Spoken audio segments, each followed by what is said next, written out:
سلامونه ډیرو قدرمنو لیدونکو.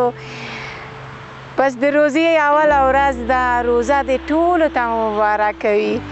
نو ورځ نه را باندې تېرېدله، تسبیح کوم دغه د مازدیګر ده، څو ساعته روزه ماتې ته پاتې دي.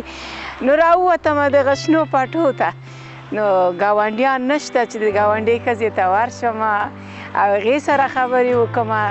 نو روزه نه را باندې لږ وغمېدله.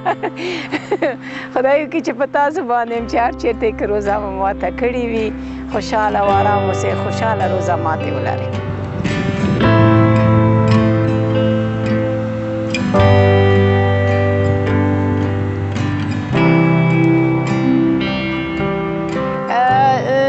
وطن څومره ښه دی چې د همسایه ښځې سره خبرې وکړي، ګاونډیانو سره، ملګري، خپلوان. بیا به ته ووایې چې تا څه شي پخ کړي دي، ما څه پخ کړي دي. که په تبۍ باندې پیرکي پخوې یا په تناره باندې، دلته مې په تبۍ باندې پیرکي پاخه کړي دي. ما پیرکي ډېر ښه ایسېږي، سابو مې هم ډېر ښه ایسېږي. نو روزه ماتې ته مې پخ کړي، ترویې مې هم جوړې کړي. نو یو دوه به مې د همسایه کره لیږلې وې، ګاونډۍ ښځې ته به مې لیږلې وې که نه، یا دې ورځې به ورسره تللې وم، لږ خبرې به مې کړې وې. نو دلته د ما څلور خوا ټولې چیکیانې دي، په چیکي باندې زه نه پوهېږم، او هغه هم د ما د روزې سره دومره مینه نه لري.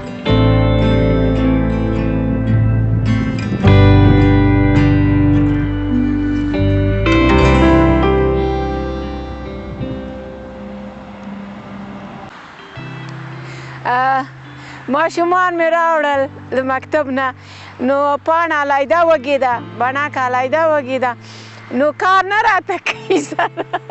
ما ویل خبرو کې د خبرو نه لوېدلې دي، او هلک خو بیخي وږی ده، نن دغه اوله روزه ده د اعلام.